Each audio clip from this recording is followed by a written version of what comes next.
Welcome back to Wellness Lenses. A few years ago, I found myself working closely with a colleague who exhibited some perplexing behaviors.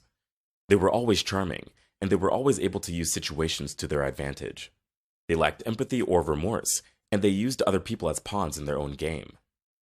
Seeing them do things like gaslight a coworker and put the blame on others to avoid taking responsibility left me not only confused, but also very worried about the people around them. It was scary to see how easily they took control of situations and hurt people's confidence and opinions. Their behaviors showed me how someone with psychopathic or sociopathic traits could hurt someone emotionally or psychologically.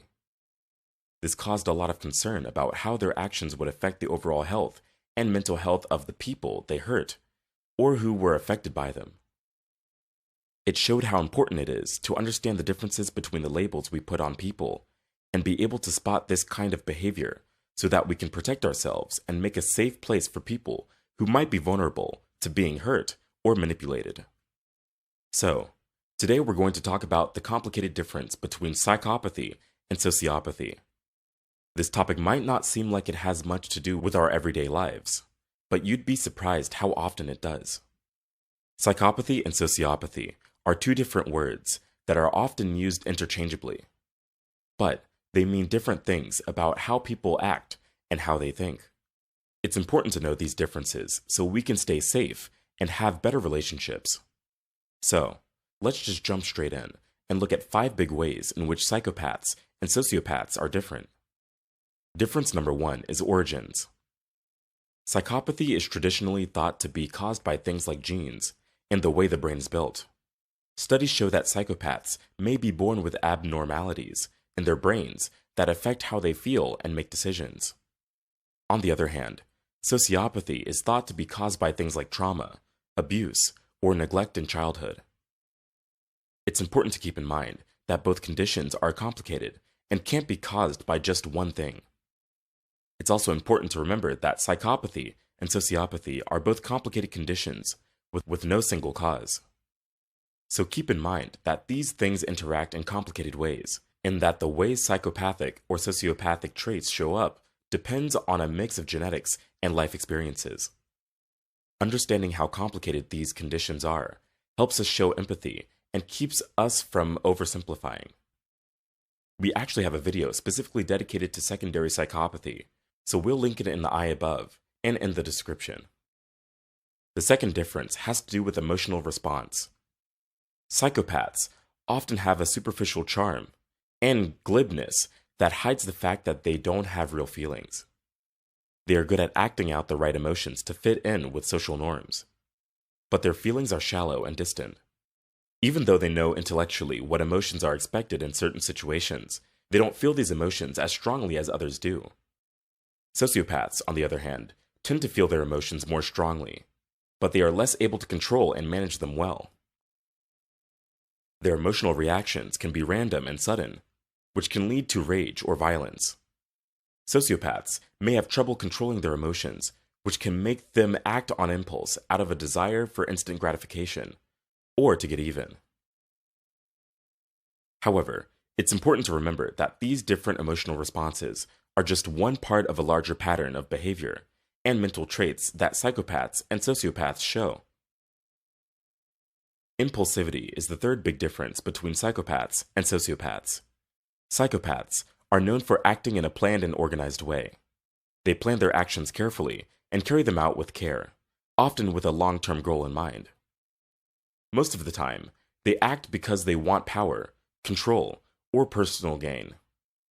Psychopaths usually have a lot of self-control and are able to wait until the right time to get what they want.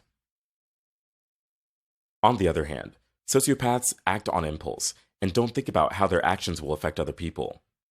They often do things based on their immediate wants or feelings without thinking about the possible consequences. This can lead to sudden outbursts of anger, violence, or even careless actions that put themselves or others in danger. Sociopaths may have trouble controlling their impulses, which makes their behavior more chaotic and hard to predict. The fourth big difference between psychopaths and sociopaths is social skills. People who are psychopaths are often very charismatic and charming. They have an uncanny ability to get what they want out of other people and social situations. They can be good at reading social cues and figuring out what other people want to hear, which they can use to their own advantage.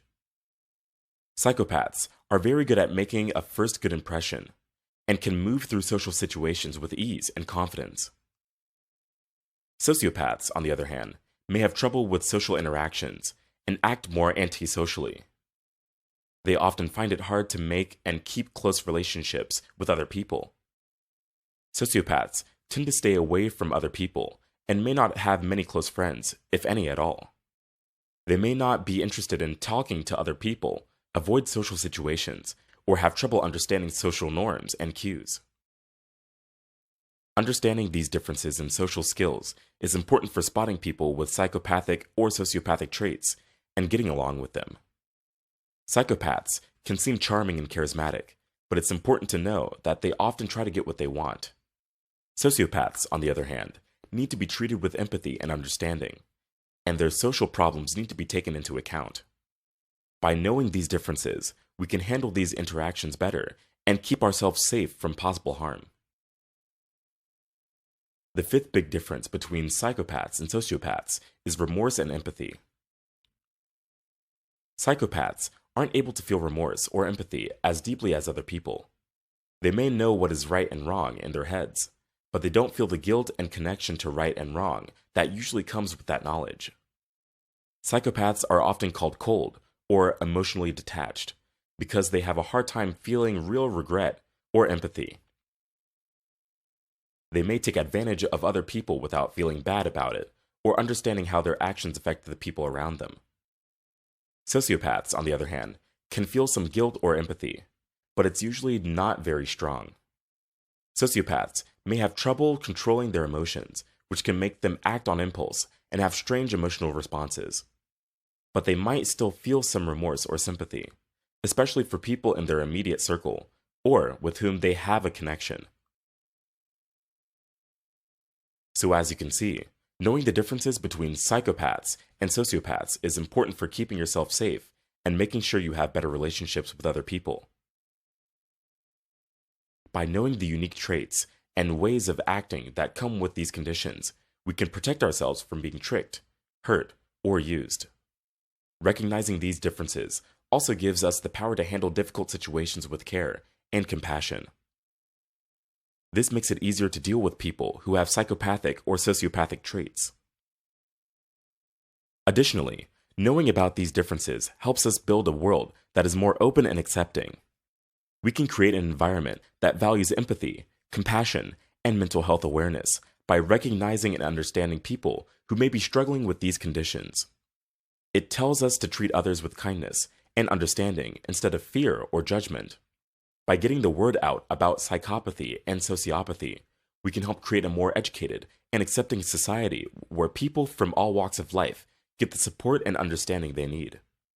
So today, we looked into the complicated world of psychopathy and sociopathy and found 5 big differences between the two. Don't forget that these conditions are complex and can show up in different ways. Check out our psychopathy playlist if you want to learn more about the subject. Keep asking questions, be kind, and never stop trying to learn.